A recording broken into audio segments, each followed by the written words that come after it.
दक्षिण आफ्रिकेने वेस्ट इंडीजवर तब्बल 257 रन्सने विजय साकारला। या विजयाबरोबरच दक्षिण आफ्रिकेने वर्ल्ड कप मधील भारताच्या सर्वाधिक मोठ्या विजयाशी बरोबरी साधली आहे। भारताने 2007 मध्ये बर्मुडा विरुद्ध 257 रन्सने विजय साकारला होता। दक्षिण आफ्रिकेने विंडीज समोर विजयासाठी 409 रन्सचं आव्हान ठेवलं होतं, मात्र विंडीज केवळ 151 रन्सवरच ऑल आउट झाली। टॉस जिंकून प्रथम बॅटिंगला उतरलेल्या दक्षिण आफ्रिकेच्या बॅट्समनने विंडीज बॉलर्सचा असा काही समाचार घेतला की त्यांनी पाहता पाहता 408 रन्सचा टप्पा गाठला। वर्ल्ड कप मधील हा दुसरा हायएस्ट स्कोअर ठरलाय। यापूर्वी भारतीय टीमने 2007 मध्ये बर्मुडा विरुद्ध 413 रन्स केले होते। डिव्हिलियर्सने 66 बॉल्स मध्ये 162 रन्सची नॉट आउट। अखेरीस हाशिम आमला, ड्यू प्लेसिस आणि रसोनवेने हाफ सेंचुरी झळकावली आहे। आफ्रिकेकडून इम्रान ताहिरने सर्वाधिक 5 विकेट्स घेतल्यात।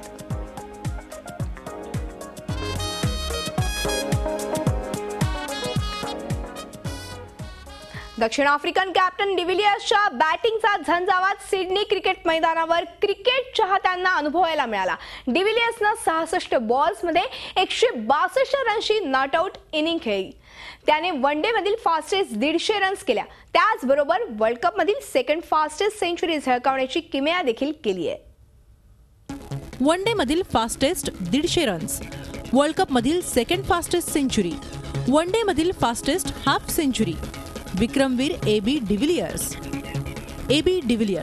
फास्टेस्ट सेंचुरींचा किंग। दक्षिण आफ्रिकेचा तडाखेबंद बॅट्समन आणि वन डे मध्ये जगातील फास्टेस्ट सेंचुरींचा रेकॉर्ड त्याच्या नावे आहे। आता त्यानं अजून एक पाऊल पुढे टाकत वन डे मधील फास्टेस्ट 150 रन्स करण्याची किमया केली आहे। वेस्ट इंडीज विरुद्ध डिव्हिलियर्सनं हा पराक्रम केलाय। विशेष म्हणजे यापूर्वी त्यानं वन डे मधील 31 बॉल्समध्ये फास्टेस्ट सेंचुरी देखील वेस्ट इंडीज विरुद्धच झळकावली होती। आता वर्ल्ड कप मध्ये पुन्हा त्यानं विंडीजलाच आपलं लक्ष्य बनवत रेकॉर्डचा पाऊस पाडला। डिव्हिलियर्सनं 66 बॉल्समध्ये नॉट आउट 162 रन्स केले। यामध्ये 17 फोर्स आणि 8 सिक्सर्सचा समावेश असून 245.45 च्या स्ट्राईक रेटनं त्यानं ही इनिंग केली। डिव्हिलियर्सनं वन डे मधील फास्टेस्ट 150 रन्स करण्याचा पराक्रमही केला। डिव्हिलियर्सनं 64 बॉल्समध्ये 150 रन्सची शानदार इनिंग केली। यापूर्वी शेन वॉटसननं 83 बॉल्समध्ये 150 रन्स केले होते। याचबरोबर वर्ल्ड कप मधील सेकंड फास्टेस्ट सेंचुरी देखील त्यानं झळकावली। डिव्हिलियर्सनं 52 बॉल्समध्ये सेंचुरी झळकावली आहे। यापूर्वी वर्ल्ड कप मध्येच आयर्लंडच्या केविन ओब्रायननं 50 बॉल्समध्ये सेंचुरी झळकावली होती। याशिवाय वन डे मधील फास्टेस्ट हाफ सेंचुरीचा रेकॉर्डही डिव्हिलियर्सनंच नोंदवलाय। त्यानं केवळ 16 बॉल्समध्ये half century झळकावली। डिव्हिलियर्सनं Windies captain Jason होल्डरला प्रामुख्यानं लक्ष्य करत त्याची चांगलीच धुलाई केली। जेसननं पहिल्या 5 ओव्हरमध्ये केवळ 9 रन्स दिले होते। त्याच जेसन होल्डरला 10 ओव्हर्समध्ये 104 रन्स देण्यास डिव्हिलियर्सनं भाग पाडलं। वर्ल्ड कप इतिहासातील हा सर्वाधिक महागडा स्पेल ठरलाय। याचबरोबर सलग 2 ओव्हर्समध्ये 64 रन्स देत वन डे मधील आतापर्यंतच्या सलग 2 महागड्या ओव्हर्स ठरल्या। सर्वाधिक त्यांनी वेगवान 50 केल्या, 100 केल्या, 150चा टप्पा सुद्धा त्यांनी वेगवानच ओलांडलेला आहे। त्यामुळे त्यांनी रेकॉर्ड्स तर खिशात घातलेलीच आहे, परंतु त्याच्याबरोबर त्यांनी समोरच्या बॉलरचे काय हाल केलेत हे एक सेकंद मी तुम्हाला सांगतो। जेसन होल्डर जो वेस्ट इंडीजचा कॅप्टन होता, पहिल्या 5 ओव्हरमध्ये त्यांनी 9 रन दिल्या होत्या। शेवटच्या 3 ओव्हरीत त्याला 75 रन मारल्या गेल्या आणि शेवटच्या 5 ओव्हरीत एबी डिव्हिलियर्सनी 95 रन्सचा पाऊस पाडलेला आहे। त्यामुळे अशा माणसाबद्दल मला बोलायचं नाही, काय बोलणार त्याच्याबद्दल। थँक गॉड भारताविरुद्ध तो चमकला नाही।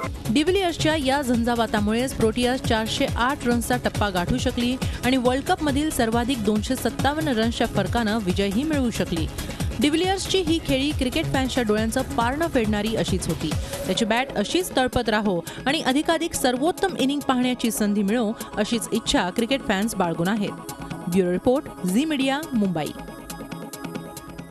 तर वर्ल्ड कप मध्ये 2 कठीण पेपर सोडवल्यानंतर टीम इंडियाला आता यूएई हा अतिशय सोपा पेपर सोडवावा लागणार आहे। धोनीची टीम इंडिया ह्या मॅच मध्ये हॉट फेवरेट असेल, त्यामुळे दुबळ्या यूएई विरुद्ध काही बदलही टीम इंडियामध्ये अपेक्षित आहेत। धोनी टीम यूएईला परास्त करून वर्ल्ड कप मध्ये विजयी हॅट्रिक लगावण्याच्या उद्देशानंच मैदानात उतरेल। टीम इंडियानं वर्ल्ड कप मध्ये आधी पाकिस्तानला आणि मग बलाढ्य दक्षिण आफ्रिकन टीमला पराभवाची चव चाखायला लावली। आता धोनी अँड कंपनी समोर यूएईच्या टीमचं आव्हान असेल। भारतीय टीम या मॅचमध्ये विजयासाठी क्लिअर कट फेवरेट आहे।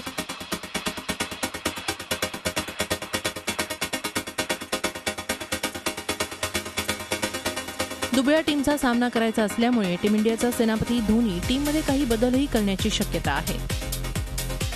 टीम इंडिया सध्या सगळ्याच आघाड्यांवर यशस्वी ठरतेय.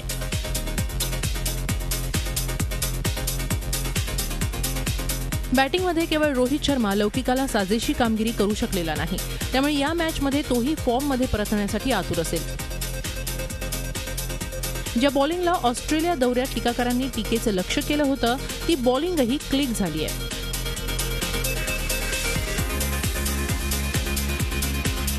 फिल्डिंगमध्येही टीम इंडियानं क्रिकेट चाहत्यांच्या अपेक्षा पूर्ण केल्या आहेत. भारत आणि युएई वर्ल्ड कपमध्ये आतापर्यंत 3 वेळा आमने-सामने आले आहेत. यामध्ये टीम इंडियानं तिन्ही मॅचमध्ये आपली सरशी कायम राखली आहे. भारताचं पारडं युएई विरुद्ध जड आहे, त्यामुळे टीम इंडियामध्ये जे फॉर्ममध्ये क्रिकेटर्स नाहीत त्यांना बॅक ऑन ट्रॅक येण्याची नामी संधी आहे. दरम्यान वाकावर वर्ल्ड कपची पहिली मॅच रंगतीये, त्यामुळे पेस आणि बाउन्सी विकेट वाकावरची असेल. त्यामुळे भारतीय बॉलर्स या विकेटवर कशी बॉलिंग करतात ते पाहणं महत्त्वाचं ठरणार आहे. शैमन अनवर, मोहम्मद तौकीर, खुर्रम खान आणि अमजद जावेद हे प्लेयर्स युएईसाठी निर्णायक भूमिका बजावू शकतात. या क्रिकेटपटूंवरच युएईची मदार असेल. टीम इंडिया वर्ल्ड कपमध्ये सध्या असामान्य कामगिरी करतेय, त्यामुळे युएईला मोठ्या फरकानं पराभूत करत भारतीय टीम वर्ल्ड कपमध्ये आपला विजयी सिलसिला कायम ठेवण्यास आतुर असेल. Bureau report, Zee Media, Mumbai. World cup संदर्भातील बातम्यांवर चर्चा करण्यासाठी आपल्याबरोबर थेट ऑस्ट्रेलियातून आहेत आपले विशेष प्रतिनिधी सुनंदन लेले. टीम इंडियाचा युएई विरुद्ध मुकाबला पर्थच्या वाका मैदानावर होणार आहे. सुनंदन, पर्थ असं म्हटल्यावर तुमच्या डोळ्यासमोर कुठल्या आठवणी येतात?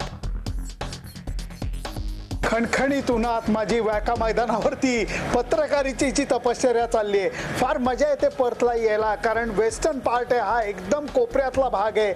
मेलबर्नहून 3.5 तासाची फ्लाईट असते. एवढ्या लांबच्या भागापाशी 2 मॅचेस खेळायला भारतीय टीम आलेली आहे. इथं खेळण्याचा अनुभव आहे आणि या मैदानाच्या माझ्या स्मृती सुद्धा एकदम कभी खुशी कभी गम आहेत. त्याचं कारण 2008 साली मंकी गेटच्या पार्श्वभूमीवरती याच मैदानावरती आपण टेस्ट मॅच जिंकली होती, ज्याच्यामध्ये अनिल कुंबळेंनी 600 विकेटचा विक्रम पूर्ण केलेला होता.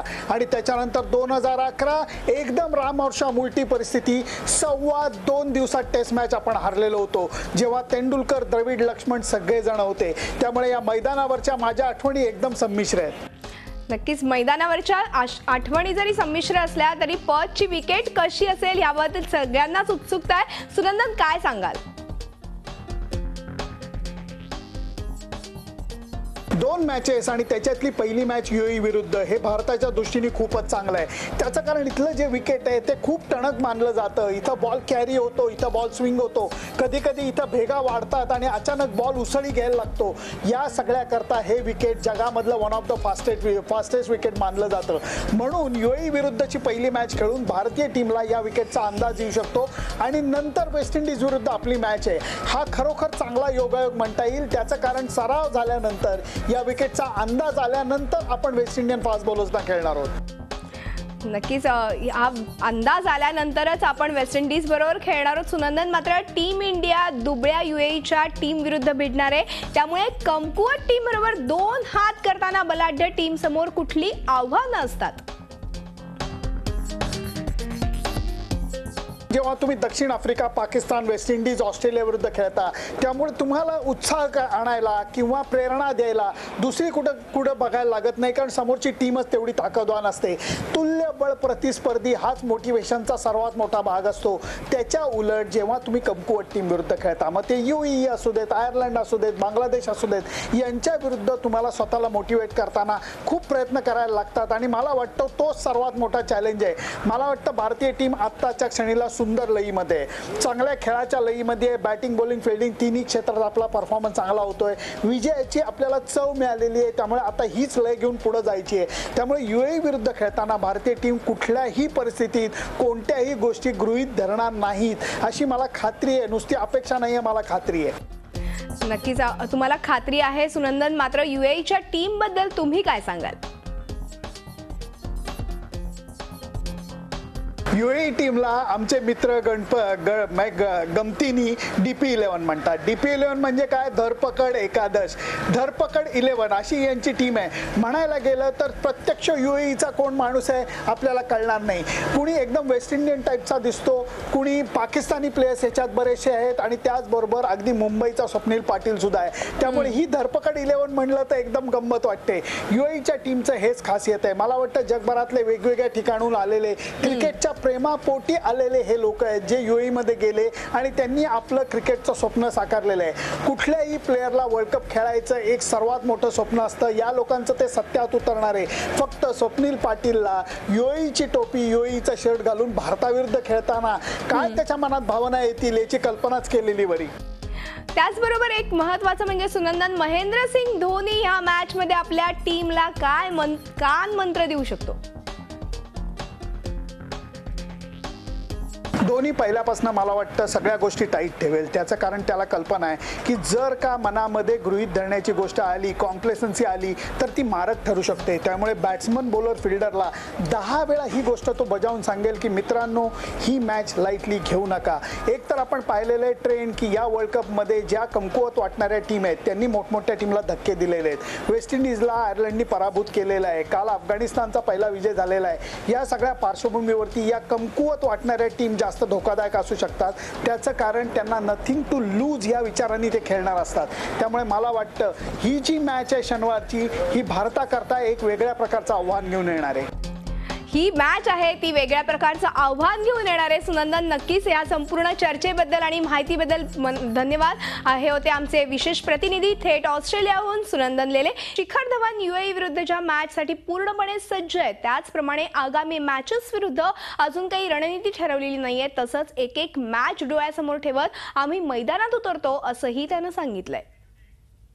यही है कि जो हमारी स्ट्रेटजीज़ है, जो हमारे प्लान है, हम उनको अच्छे से इम्प्लीमेंट कर रहे हैं ग्राउंड पे. तो ऐसा कोई जब जो चीज़ हमारे लिए वर्क करी तो हम मोस्ट प्रॉब्ली उसी चीज़ पे ही चलेंगे. और वाका में हम पिछली बारी भी खेले थे, लास्ट टाइम जब इंग्लैंड के अगेंस्ट खेले थे, तो हमें पता है कि इस विकेट पे कितना बाउंस है या कितना क्या है. और ऑफ कोर्स उससे एक मैच एक्सपीरियंस मिला लड़कों को, तो which is a very good thing कि अब कल के मैच में हम उस चीज़ को यूज़ करेंगे, उस एक्सपीरियंस को. और आगे यही स्टेप बाय स्टेप जाना चाहेंगे कि हर एक गेम को, जैसे कल है गेम तो उसके पहले सोचे, उसके बाद अगर अच्छी पोजीशन में तो यही कोशिश करेंगे कि ग्रुप में टॉप करें. और फिर उसके बाद जो आगे क्वार्टर फाइनल्स आएंगे तब उसकी तब की तब देखी जाएगी. 2 मैच जो हम खेले हैं और काफ़ी बड़ी साइड के अगेंस्ट खेले हैं, तो काफ़ी कॉन्फिडेंस मिला कि हमने इतने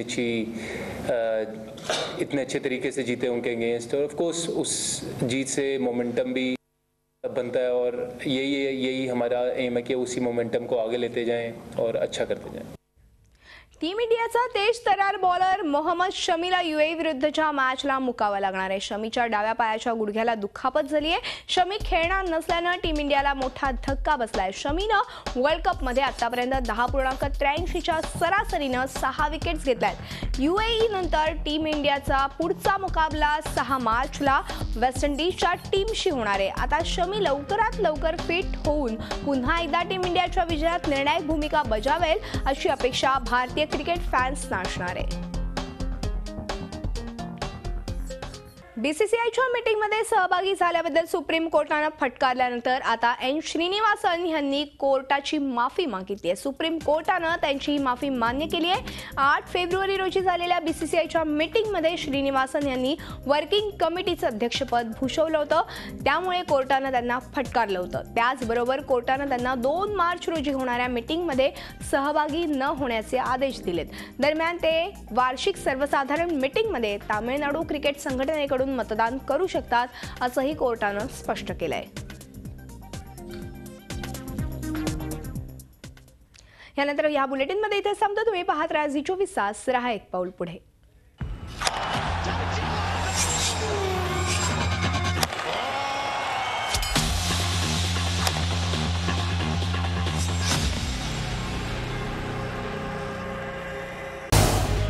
झी24 तास. रहा एक पाऊल पुढे.